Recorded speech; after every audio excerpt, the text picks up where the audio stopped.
Oh, hello. I'm Julie Weidenfeld, and I teach Rollasana at Energy Exchange Yoga in Boca Raton, Florida. So I'm going to do a series of foam rolling tutorials to demonstrate different ways to roll out tight muscles, sore muscles, and tight fascia, which is the big long sheath that covers your muscles and keeps them intact and in touch with your bones. Today I'm going to focus on the quad muscles. These are the muscles in the front of your thighs, and as you can tell or possibly tell by the name, there are 4 muscles in the front of your thighs. Now, oftentimes, pretty much every day, as a fitness and mobility trainer, I hear people tell me how they have tight lower back. Very common, especially in the working world or when people are sitting all day at desks, in a car, at home, what have you. But also for people who are extremely active and are constantly walking around or lifting weights or spinning or running and obviously utilizing a lot of their leg muscles. It's really common for all these muscles to tighten up. The other thing is we're very quad dominant. A lot of people don't realize how much we use the front of our legs versus the back of our legs, which can also create imbalances. Oftentimes, I will diagnose a lot of my clients with weak hamstrings and weak glutes as part of the reason they may be feeling tightness in their low back. But that's a topic for a whole nother day and a whole nother video. So let's get started. Now, there are many different kinds of foam rollers. I have 2 here today. I'm going to be using this black one, which is probably one of the most dense that is made. I like the density of it. I like the heaviness of it. I feel like it allows me to get deeper into my muscles. But if you're new to foam rolling, or if you have a lot of pain and tightness, you can try one of these foam rollers.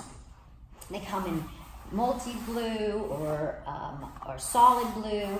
It's a little less dense here. You can squeeze it and feel that there's a little more give, a little more cushioning in the foam roller. So before you get started with any foam rolling, you should try out the different densities and the different types of foam rollers to see which one might be best for you. So let's get started. Now as I said, we're gonna be rolling our quads out. That's going to require you to start in a downward facing position. You'll come onto your knees and you move this guy out of the way. And I always like to start with a little bit of a stretch before I get into the foam rolling. Plus the stretch feels amazing. Come over the foam roller and place the tops of your feet right on your toes on top of the foam roller behind you. And then carefully with your knees about hip width apart. If that's uncomfortable, you can be a little wider than hip width apart. You're going to lean back and bring your bottom and your hips to your heels. So right here already I'm feeling a nice good stretch, especially my quad, because my quads are so tight today. I'm also feeling a little extra benefit in a stretch of my foot. If I want to get a little bit deeper, I'm going to take my hands, place them just behind the foam roller, on top but behind, and I'm gonna lean back. Gently leaning back, getting a deeper stretch into my quad muscles. If this proves to not be enough for you, then you can go even farther back, bringing your hands to your mat behind you or the floor behind you and really reach back. And if it feels good, you can drop your head behind you and breathe. Nice big deep breaths. So these are 3 different options to stretch your quads out. Once I've done that, I'm going to come into a tabletop position and bring the foam roller to right above my knees. I never like to roll on top of the knee joint. It's a complicated area, and rolling over your knees, the actual knee joint, doesn't really provide a whole lot of benefit. However, rolling your quads out can help in reducing a lot of pain or tension in your knee area because there's a lot of pulling going on with the tightness of the muscles. Okay, so now we're gonna just walk ourselves over the foam roller and place both legs on top of the foam roller and come into a forearm plank. While you're in your forearm plank, there are a couple of different ways you can position your legs to roll your quads out.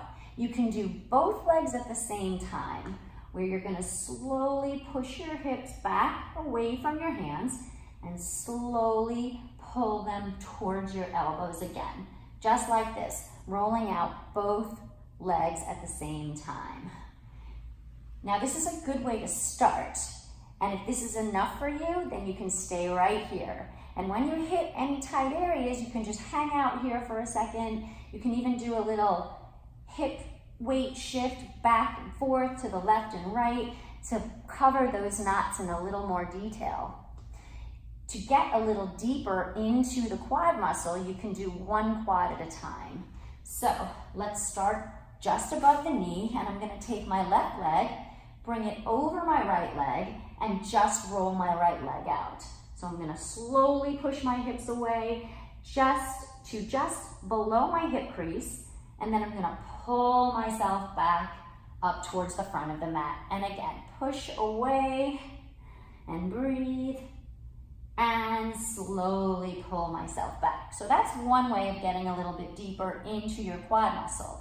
Now, if you need to get even more intense or more, you feel like you have more muscle soreness, tightness, bending your leg will help get deeper and help find more knots inside of the quad area. So there's a lot going on in there with those four muscles crisscrossing over each other. So from here, you're going to use your left foot and your left toes kind of as your lever to pull back and forth. And your right foot's flexed and your right leg remains bent. Now I'm gonna push into the foam roller onto my right side, putting a little more weight into the right side. And I'm going to push away and pull forward, still pushing weight into that right leg. Pushing away, not fast. Doing it too quickly will not allow the muscles to release and have relief. So you want to do it maybe with a little count. 1, 2, 3, 4, and 1, 2, 3, 4. Let me try that again with the left leg. Bending my left leg, left foot is flexed, using my right foot and my right toes to help push and pull. 1, 2, 3, 4, and 1, 2, 3, 4. Now just one last thing you can do to get into some of the cross fibers of your muscles is called cross fiber rolling. I like to call it rocking because you're essentially rocking to the left and to the right across the muscles, in the width of the muscles and not the length of the muscles. So it's called a cross fiber movement. You're just gonna slowly shift your weight from your right to your left, getting a little deeper and into a little different areas of the musculature and the fascia, in case there are knots that you can't get with the lengthwise rolling. So there you have some options to roll out your quad muscles, and hopefully you'll find relief, if not immediately, then the next morning when you wake up. I highly recommend foam rolling your quad muscles at a minimum of 3 times a week, if not more. If you think about all that you do with your legs and all the many years that you're living, these muscles certainly do a lot and they deserve it, as do you. I hope you find this video helpful. I hope you like it, and come try a roll asana class at Energy Exchange Yoga. Again, I'm Julie Weidenfeld, and thanks for watching.